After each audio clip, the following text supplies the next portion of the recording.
حاتم طائی کی سخاوت سے تنگ آ کر اس کی بیوی نے اس سے طلاق لے لی۔ حاتم طائی نے گھر چھوڑ کر ایک وادی میں سکونت اختیار کر لی۔ اس کی بیوی نے اپنے چچا زاد سے شادی کر لی جو اس کو بہت چاہتا تھا۔ ایک دن اچانک 50 افراد پر مشتمل ایک قافلہ اس کے گھر میں مہمان بن کر آ گیا۔ مہمانوں کا قافلہ دیکھ کر بیوی نے بسم اللہ الرحمن الرحیم عرب کی جلتی ہوئی ریت، جلتے ہوئے صحرا اور دور دور تک پھیلے ہوئے خیموں کے درمیان ایک ایسا نام گونجتا تھا جسے سن کر ہر مسافر کے دل میں امید جاگ اٹھتی تھی۔ وہ نام تھا حاتم طائی، جو نہ صرف اپنے قبیلے میں بلکہ پورے عرب میں اپنی بے مثال سخاوت اور مہمان نوازی کے باعث مشہور تھا۔ کہتے ہیں کہ جب رات کے سناٹے میں دور کہیں آگ جلتی دکھائی دیتی تو مسافر سمجھ جاتے کہ یہ کسی عام شخص کا خیمہ نہیں بلکہ حاتم کا ڈیرا ہے، جہاں کوئی بھی خالی ہاتھ واپس نہیں جاتا۔ اس کا دروازہ کبھی بند نہیں ہوتا تھا اور اس کے ہاں آنے والا مہمان، خواہ دوست ہو یا دشمن، امیر ہو یا غریب، سب کے لیے ایک جیسی عزت اور کانا موجود ہوتا۔ بچپن ہی سے اس کے اندر یہ عادت رچ بس گئی تھی کہ وہ دوسروں کو پلا کر خوشی محسوس کرتا تھا۔ روایتوں میں آتا ہے کہ ایک مرتبہ اس کی ماں نے بھی اس کی اسی عادت کو دیکھ کر اسے آزمانا چاہا اور اسے کچھ مال دے کر کہا کہ اسے سنبھال کر رکھو، مگر حاتم نے وہ سب کچھ راہ میں آنے والے محتاجوں میں بانٹ دیا۔ جب ماں نے پوچھا تو اس نے بڑی سادگی سے جواب دیا کہ جس چیز کو میں نے اللہ کی راہ میں دے دیا وہی اصل میں میرے پاس محفوظ ہے۔ وقت گزرتا گیا اور یہی عادت اس کی پہچان بن گئی۔ لوگ اس کے دروازے کا رخ اس یقین کے ساتھ کرتے کہ وہاں سے کبھی مایوسی نہیں ملے گی، مگر یہی سخاوت جو دوسروں کے لیے رحمت تھی، آہستہ آہستہ اس کے اپنے گھر کے لیے آزمائش بنتی جا رہی تھی، کیونکہ گھر کے حالات ہمیشہ ایسے نہیں ہوتے تھے کہ ہر آنے والے مہمان کی اس قدر خاطر مدارت کی جا سکے۔ اس کی بیوی، جو ایک سمجھدار مگر عملی سوچ رکھنے والی عورت تھی، اکثر یہ سوچ کر پریشان رہتی کہ اگر سب کچھ اسی طرح لٹایا جاتا رہا تو اس کے اپنے بچوں کا کیا ہوگا، گھر کا نظام کیسے چلے گا۔ مگر حاتم طائی کے نزدیک مہمانوں کو لوٹانا گویا اپنی عزت کو مٹی میں ملانے کے برابر تھا۔ وہ کہتا تھا کہ رزق دینے والا اللہ ہے اور جو اس کی راہ میں خرچ کرتا ہے وہ کبھی محتاج نہیں ہوتا۔ اسی یقین کے ساتھ وہ ہر آنے والے کے لیے اپنے پاس موجود آخری چیز بھی قربان کر دیتا، یہاں تک کہ کئی بار ایسا ہوا کہ گھر میں کچھ نہ بچا، مگر پھر بھی اس نے مہمان کو ترجیح۔ اس کے قبیلے کے لوگ اس کی تعریف کرتے نہ تکتے تھے، شاعر اس کی سخاوت کی قصیدے پڑھتے تھے اور مسافر اس کے قصے دوسرے علاقوں تک لے جاتے تھے، مگر اس سب کے پیچھے ایک خاموش کشمکش بھی چل رہی تھی جو اس کے اپنے گھر کے اندر پل رہی تھی۔ اس کی بیوی کے دل میں بڑھتی ہوئی بے چینی، اس کے سوالات، اس کے خدشات جو ہر گزرتے دن کے ساتھ گہرے ہوتے جا رہے تھے، اور یہی وہ بیج تھا جو آگے چل کر ایک بڑے فیصلے کی صورت اختیار کرنے والا تھا، ایک ایسا فیصلہ جو نہ صرف حاتم کی زندگی بدل دے گا بلکہ اس کی سخاوت کے امتحان کو ایک نئی سطح پر لے جائے گا۔ مگر ابھی کہانی کا یہ آغاز تھا، جہاں ایک طرف سخاوت اپنی بلندیوں پر تھی اور دوسری طرف گھریلو حقیقتیں آہستہ آہستہ اثر ڈال رہی تھیں۔ وقت گزرتا گیا اور حاتم طائی کی سخاوت میں کوئی کمی نہ آئی، بلکہ دن بدن اس کا چرچا مزید بڑھتا گیا۔ اس کے خیمے کے باہر جلنے والی آگ گویا مسافروں کے لیے امید کا چراغ بن چکی تھی۔ دور دراز سے آنے والے لوگ صرف اس یقین پر اس کے پاس پہنچتے کہ وہاں انہیں عزت بھی ملے گی اور پیٹ بھر کھانا بھی، مگر اسی فیاضی کا اثر اس کے اپنے گھر کے حالات پر نمایاں ہونے لگا تھا۔ کئی دن ایسے گزر جاتے کہ گھر میں ضرورت کی چیزیں کم پڑ جاتی۔ اس کی بیوی، جو شروع میں صبر سے کام لیتی رہی تھی، اب اس کے دل میں اضطراب بڑھنے لگا۔ وہ دیکھتی کہ بچوں کی ضروریات ہیں، گھر کی ذمہ داریاں ہیں، مگر حاتم ہر آنے والے مہمان کو ترجیح دیتا ہے۔ ایک دن جب گھر میں کھانے کے لیے کچھ بھی نہ بچا اور اسی وقت ایک مسافر آ پہنچا تو حاتم نے بغیر کسی تردد کے اپنی آخری بکری بھی اس کے لیے ذبح کر دی۔ یہ منظر اس کی بیوی کے لیے ناقابل برداشت ہو گیا۔ اس نے دل میں سوچا کہ یہ کیسی سخاوت ہے جو اپنے ہی گھر والوں کو مشکل میں ڈال دے۔ اس نے حاتم سے بات کرنے کی کوشش کی اور نہایت سنجیدگی سے کہا کہ اعتدال ضروری ہے، اگر سب کچھ بانٹ دیا جائے گا تو اپنے بچوں کا کیا بنے گا۔ مگر حاتم کے چہرے پر اطمینان تھا۔ اس نے نرمی سے جواب دیا کہ مہمان کی عزت کرنا اس کے نزدیک سب سے بڑی ذمہ داری ہے، اور جو اللہ پر بھروسہ رکھتا ہے وہ کبھی خالی نہیں رہتا۔ یہ بات سن کر اس کی کی بیوی خاموش تو ہو گئی مگر اس کے دل میں ایک خلاصہ پیدا ہو گیا۔ اسے محسوس ہونے لگا کہ اس کی باتوں کی کوئی اہمیت نہیں۔ حالات دن بدن مزید سخت ہوتے گئے۔ پھر ایک ایسا موقع آیا جب مسلسل پریشانیوں اور اختلافات نے اس کے صبر کا پیمانہ لبریز کر دیا۔ اس نے ایک نہایت سخت فیصلہ کرنے کا ارادہ کر لیا۔ اس کے دل میں یہ خیال پختہ ہو چکا تھا کہ وہ اس زندگی کو مزید نہیں نبھا سکتی جہاں اس کے نزدیک گھر کی ضرورتوں سے زیادہ باہر والوں کو اہمیت دی جاتی ہے۔ اس کی آنکھوں میں آنسو تھے مگر ارادہ مضبوط تھا، اور اسی کشمکش کے عالم میں اس نے وہ قدم اٹھایا جس نے نہ صرف اس کے اپنے راستے بدل دیے بلکہ حاتم کی زندگی میں بھی ایک نیا موڑ پیدا کر دیا۔ جب حاتم طائی کی بیوی کے دل میں برسوں سے جمع ہونے والی بے چینی آخرکار فیصلہ بن گئی تو اس نے نہایت بھاری دل کے ساتھ علیحدگی اختیار کر لی۔ یہ کوئی معمولی لمحہ نہیں تھا بلکہ ایک ایسا موڑ تھا جہاں ایک طرف ایک عورت کی گھریلو فکر اور حقیقت پسندی تھی اور دوسری طرف حاتم کی بے مثال سخاوت اور اس کا نظریہ۔ جدائی کے بعد حاتم نے کسی سے شکوہ نہ کیا، نہ ہی اس نے اپنی روش بدلی۔ وہ خاموشی سے اپنے راستے پر قائم رہا۔ اس نے اپنے خیمے اور قبیلے سے دور ایک اور مقام پر سکونت اختیار کر لی جہاں بھی اس کی پہچان وہی رہی۔ اس کے پاس جو کچھ ہوتا وہ دوسروں پر خرچ ہو جاتا۔ ادھر اس کے سابقہ بیوی نے اپنے چچا زاد بھائی سے نکاح کر لیا جو بظاہر ایک سمجھدار اور اپنے گھر کا خیال رکھنے والا شخص تھا۔ اس نے اپنی نئی زندگی کا آغاز کیا اور شروع میں اسے سکون بھی محسوس ہوا کیونکہ یہاں خرچ میں اعتدال تھا، گھر کی چیزیں سنبھال کر رکھی جاتی تھیں اور ہر چیز ایک حساب کے ساتھ چلتی تھی۔ وقت گزرتا گیا اور زندگی اپنی رفتار سے چلتی رہی۔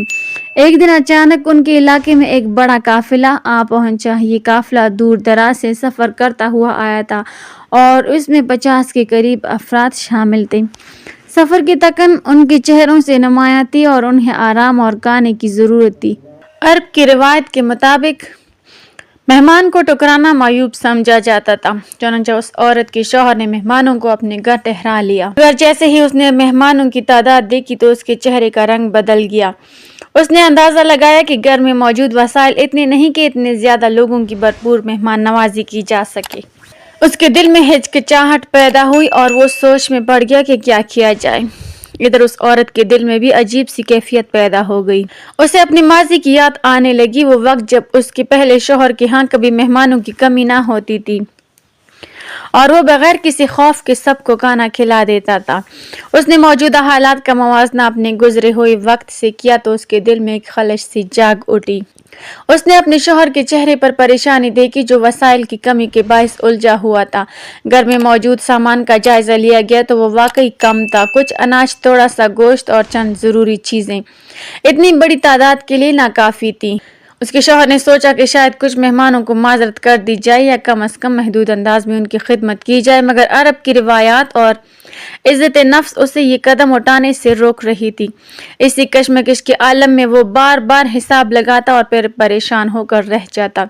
ادھر عورت خاموش بیٹھی یہ سب دیکھ رہی تھی، اس کے ذہن میں اپنے ماضی کے مناظر گردش کر رہے تھے۔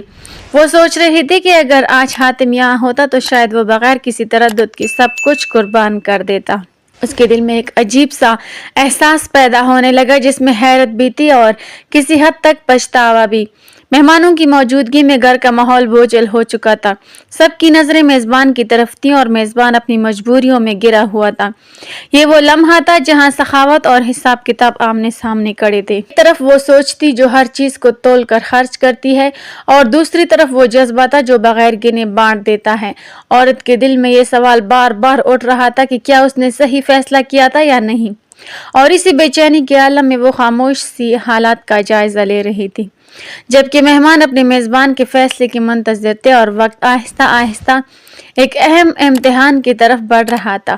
کشمکش بھرے ماحول میں جب حاتم طائی کے سابقہ بیوی خاموش بیٹھی مہمانوں اور اپنے شوہر کی پریشانی کو دیکھ رہی تھی تو اس کے دل میں ماضی کی یادیں شدت سے بھرنے لگیں۔ اسے وہ لمحے یاد آئے جب کسی قافلے کے آنے پر اس کے پہلے گھر میں کبھی گھبراہٹ نہیں ہوتی تھی بلکہ ایک عجیب سا اطمینان اور خوشی پھیل جاتی تھی۔ حاتم بغیر کسی سوچ کے اٹھ کھڑا ہوتا، جو کچھ پاس ہوتا وہ پیش کر دیتا اور اگر کچھ نہ ہوتا تو بھی کسی نہ کسی طرح انتظام کر لیتا۔ آج منظر بالکل مختلف تھا۔ موجودہ شوہر بار بار گنتی کر رہا تھا، کبھی اناج کو دیکھتا، کبھی جانوروں کو، کبھی پانی کا اندازہ لگاتا اور پھر بے بسی سے سر جھکا لیتا۔ اس نے آہستہ سے اپنی بیوی سے کہا کہ اتنے زیادہ لوگوں کی خدمت ممکن نہیں، کچھ کو واپس بھیجنا پڑے گا یا پھر معمولی سا کھانا دے کر معاملہ نپٹانا ہوگا۔ عورت کے دل میں ایک جھٹکا سا لگا۔ اس نے مہمانوں کی طرف دیکھا جو امید بھری نظروں سے میزبان کی طرف دیکھ رہے تھے۔ اس کے اندر ایک عجیب سی ہمت جاگی۔ اس نے دھیرے سے کہا کہ مہمان کو واپس کرنا عرب کی روایت کے خلاف ہے۔ اس کے شوہر نے بے بسی سے جواب دیا کہ روایت اپنی جگہ مگر وسائل بھی تو دیکھنے ہوتے ہیں۔ یہ بات سن کر عورت کے ذہن میں حاتم کی آواز گونج اٹھی کہ رزق دینے والا اللہ ہے اور خرچ کرنے والا کبھی خالی نہیں ہوتا۔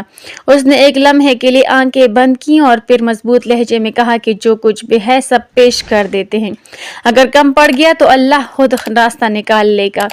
اس کے شوہر نے حیرت سے اسے دیکھا، کیونکہ یہ وہی عورت تھی جو کبھی حد سے زیادہ سخاوت پر ناراض ہو جاتی تھی، مگر آج اس کے لہجے میں ایک عجیب یقین تھا۔ تھوڑی دیر کی خاموشی کے بعد اس نے بھی ہمت کر لی اور کہا کہ ٹھیک ہے، جو ہوگا دیکھا جائے گا۔ پھر گھر میں موجود جانوروں کو ذبح کیا گیا، اناج نکالا گیا اور جلدی کھانے کی تیاری شروع ہو گئی۔ عورت خود بھی اس کام میں لگ گئی۔ اس کے ہاتھ تیزی سے چل رہے تھے مگر دل میں عجیب سی کیفیت تھی۔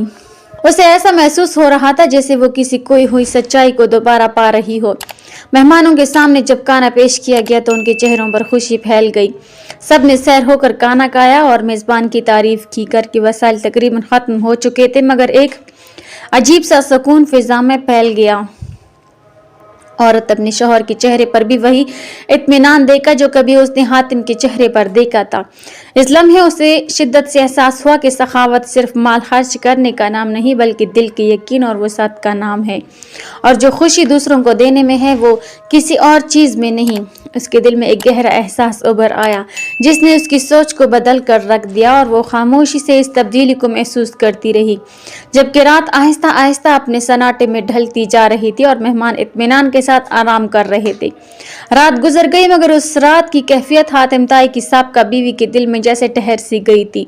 وہ دیر تک جاگتی رہی، کبھی مہمانوں کے مطمئن چہروں کو یاد کرتی اور کبھی اپنے ماضی کے وہ مناظر جہاں سخاوت ایک عادت نہیں بلکہ ایک فطرت بن چکی تھی۔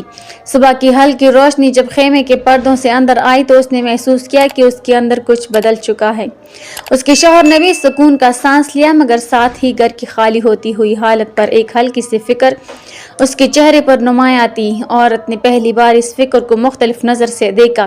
اب اسے یہ بوجھ نہیں لگ رہا تھا بلکہ ایک اطمینان، امتحان محسوس ہو رہا تھا۔ مہمان جب بیدار ہوئے تو انہوں نے دل بھر کر دعائیں دی، ان کی باتوں میں خلوص تھا اور ان کے انداز میں شکر گزاری۔ انہوں نے میزبان کی تعریف کی اور کہا کہ ایسے لوگ ہی اصل عزت کے حقدار ہوتے ہیں جو مشکل میں بھی دوسروں کو ترجیح دیتے ہیں۔ یہ الفاظ عورت کے دل میں اترتے چلے گئے۔ اسے یوں لگا جیسے اس کے اندر کوئی پردہ اٹھ رہا ہو۔ مہمانوں کے رخصت ہونے کے بعد گھر میں خاموشی پھیل گئی۔ وہی گھر جو کل تک وسائل کے حساب کتاب میں الجھا ہوا تھا آج خالی ہونے کے باوجود عجیب سی راحت کا مرکز بن گیا تھا۔ اس کے شوہر نے آہستہ سے کہا کہ ہم نے جو کیا وہ مشکل ضرور تھا مگر دل کو سکون ملا۔ عورت نے اس کی بات سنی اور سر جھکا لیا۔ اس کے ذہن میں ماضی اور حال ایک ساتھ چل رہے تھے۔ اسے وہ دن یاد آئے جب وہ حاتم کی سخاوت سے تنگ آ جاتی تھی۔ اسے لگتا تھا کہ یہ سب بے احتیاطی ہے مگر آج اسی عمل میں اسے ایک الگ ہی حقیقت نظر آئی۔ اس نے دل ہی دل میں سوچا کہ شاید وہ اس وقت اس جذبے کو سمجھ نہیں پائی تھی، شاید اس نے صرف ظاہری حالات کو دیکھا اور اس یقین کو نہ سمجھ سکی جو حاتم کے دل میں تھا۔ اس کے دل میں ایک ہلکا سا پچھتاوا بھی ابھرا مگر ساتھ ہی ایک تسلی بھی تھی کہ اس نے اس سبق کو سیکھ لیا ہے۔ دن گزرتے گئے اور اس واقعے کا اثر اس کی زندگی پر گہرا ہوتا چلا گیا۔ اب وہ اپنے گھر کے معاملات میں توازن رکھنے کی کوشش کرتی، نہ فضول خرچی کرتی اور نہ ہی کسی ضرورت مند کو خالی ہاتھ لوٹاتی۔ اس کے رویے میں نرمی آ گئی تھی اور اس کی سوچ میں وسعت آ گئی تھی۔ ادھر حاتم اپنی زندگی میں اسی طرح مصروف رہا۔ وہ جہاں بھی ہوتا وہاں کے لوگ اس کی سخاوت کے قصے سناتے۔ اس کے خیمے کے باہر جلنے والی آگ اب بھی مسافروں کے لیے امید کی علامت تھی۔ لوگ کہتے کہ اس شخص نے دینے میں کبھی حساب نہیں رکھا اور شاید یہی اس کی اصل پہچان تھی۔ وقت کے ساتھ ساتھ اس کے قصے دور دور تک پھیل گئے۔ شاعر اس کے بارے میں نظمیں کہتے اور قافلے اس کا ذکر اپنے ساتھ لے کر چلتے۔ اس کی زندگی ایک مثال بن چکی تھی، ایک ایسی مثال جو صرف مال کی نہیں بلکہ نیت اور یقین کی تھی۔ اور دوسری طرف اس کی سابقہ بیوی کی زندگی بھی ایک سبق بن گئی تھی، ایک ایسا سبق جس میں یہ سچائی چھپی تھی کہ بعض اوقات انسان کسی چیز کی قدر اس وقت سمجھتا ہے جب وہ اس سے دور ہو جاتا ہے۔ اس نے اپنی نئی زندگی میں اس بات کو اپنا لیا کہ اصل دولت دل کی وسعت ہے، اور جو شخص دوسروں کے لیے آسانی پیدا کرتا ہے اللہ اس کے لیے راستے کھول دیتا ہے۔ اس کے رویے میں اب شکر گزاری تھی، اس کے انداز میں عاجزی، اور اس کے دل میں ایک خاموشی سی روشنی، وہ روشنی جو اسے ہر اس لمحے رہنمائی دیتی جب اسے کسی فیصلے کا سامنا ہوتا۔ اس نے یہ سیکھ لیا تھا کہ اعتدال اور سخاوت ایک دوسرے کے مخالف نہیں، بلکہ اگر صحیح طریقے سے اپنائے جائیں تو ایک خوبصورت توازن پیدا کرتے ہیں۔ اسی توازن میں زندگی کی اصل خوبصورتی ہے، اسی میں سکون ہے، اور اسی میں وہ راز چھپا ہے جو انسان کو نہ صرف دنیا میں عزت دیتا ہے بلکہ دل کے اندر ایک ایسا اطمینان بھی پیدا کرتا ہے جو کسی اور چیز سے حاصل نہیں ہوتا۔ اور یوں یہ کہانی صرف ایک شخص کی سخاوت کی نہیں رہی بلکہ ایک مکمل سبق بن گئی، جس میں جذبات بھی تھے، آزمائش بھی، اور ایک ایسی سچائی بھی جو ہر دور کے انسان کے لیے رہنمائی کا ذریعہ بن سکتی ہے۔ وقت کے دھارے نے آہستہ آہستہ اس قصے کو ایک مثال میں ڈھال دیا، اور حاتم طائی کا نام صرف ایک شخص کا نام نہیں رہا بلکہ ایک صفت بن گیا، ایک ایسا استعارہ جو دل کی وسعت، احسان اور بے لوث دینے کے جذبے کی نمائندگی کرتا تھا۔ صحرا کی راتوں میں جب ٹھنڈی ہوا خیموں کے پردوں کو ہلاتی اور دور کہیں آگ کے شعلے مسافروں کو راستہ دکھاتے تو لوگ ایک دوسرے کو اسی نام کی مثال دے کر حوصلہ دیتے، کہتے کہ دینے سے کمی نہیں ہوتی بلکہ دل کی کشادہ ہوتا ہے اور عزت بڑھتی ہے۔ ان قافلوں میں وہ لوگ بھی شامل ہوتے جو کبھی اس کے دسترخوان پر بیٹھ چکے تھے، اور وہ بھی جو صرف اس کے قصے سن کر اس کے نقش قدم پر چلنے کی کوشش کرتے تھے۔ اس کی زندگی کا ہر پہلو ایک پیغام بن چکا تھا، نہ اس نے کبھی اپنی سخاوت کا حساب رکھا، نہ ہی اس کے بدلے میں کچھ چاہا۔ اس کا یقین سادہ مگر مضبوط تھا کہ جو کچھ اللہ کی راہ میں دیا جائے وہی اصل میں باقی رہتا ہے۔ اسی یقین نے اسے ہر آزمائش میں ثابت قدم رکھا۔ اس کے گرد کے لوگ کبھی کبھی اس کی روش کو نہ سمجھ پاتے، مگر وقت کے ساتھ انہیں بھی اس حقیقت کا ادراک ہونے لگا کہ اس کا عمل صرف وقتی فیاضی نہیں بلکہ ایک گہری سوچ کا نتیجہ ہے۔ ادھر اس کی سابقہ بیوی کی زندگی میں بھی وہ تبدیلی مکمل طور پر رچ بس چکی تھی جو اس ایک رات کے واقعے نے پیدا کی تھی۔ اب وہ جب بھی کسی ضرورت مند کو دیکھتی تو اس کے دل میں بھی ہمدردی جاگ اٹھتی، مگر اس کے ساتھ ساتھ وہ گھر کے توازن کو بھی قائم رکھتی۔ اس نے سیکھ لیا تھا کہ حکمت کے ساتھ دی گئی مدد زیادہ دیر پا اثر رکھتی ہے۔ اس کے شوہر نے بھی اسی تبدیلی کو محسوس کیا اور ان کے گھر کا ماحول پہلے سے زیادہ مطمئن اور پرسکون ہو گیا۔ دونوں کے درمیان ایک ایسی ہم آہنگی پیدا ہو گئی جس میں نہ حد سے زیادہ سختی تھی اور نہ ہی بے احتیاطی، بلکہ ایک درمیانی راستہ تھا جو دل کو بھی مطمئن کرتا تھا اور حالات کو سنبھالے رکھتا تھا۔ یہ قصہ لوگوں میں پھیلتا گیا اور ہر سننے والا اس میں اپنے لیے کوئی نہ کوئی سبق تلاش کر لیتا، کوئی اس میں سخاوت کی عظمت دیکھتا، کوئی اعتدال کی اہمیت اور کوئی انسانی جذبات کی پیچیدگی کو سمجھنے کی کوشش کرتا۔ یہ کہانی اس بات کی گواہی بن گئی کہ انسان کے فیصلے کبھی صرف ایک پہلو سے نہیں جچے جاتے بلکہ وقت اور حالات انہیں مختلف رنگوں میں ظاہر کرتے ہیں، اور اصل کامیابی اسی میں ہے کہ انسان اپنے دل کو وہ ساتھ دے، دوسروں کے لیے آسانی پیدا کرے اور ساتھ ہی اپنی ذمہ داریوں کو بھی نہ بھولے۔ اسی توازن میں زندگی کا حسن ہے اور اسی میں وہ سکون پوشیدہ ہے جس کی تلاش میں ہر انسان بھٹکتا ہے۔ اور یوں داستان اپنے اندر ایک مکمل دائرہ سمیٹ لیتی ہے جہاں ابتدا سخاوت سے ہوتی ہے، درمیان میں آزمائشیں آتی ہیں اور انجام ایک ایسی سمجھ پر ہوتا ہے جو انسان کو بہتر بنا دیتی ہے۔ یہ قصہ سننے والے بھی بدل جاتے ہیں اور سننے والے بھی، مگر اس کا پیغام ہمیشہ ایک جیسا رہتا ہے کہ دل کی دولت سب سے بڑی دولت ہے اور جو اسے بانٹنا جانتا ہے وہی حقیقت میں امیر ہوتا ہے۔ اللہ تعالی ہمیں دین کی مکمل سمجھ نصیب فرمائے اور ہمارا خاتمہ ایمان پر فرمائے، آمین۔ ناظرین، کمنٹ باکس میں اللہ تعالیٰ کے 99 ناموں میں سے ایک نام ضرور ٹائپ کریں۔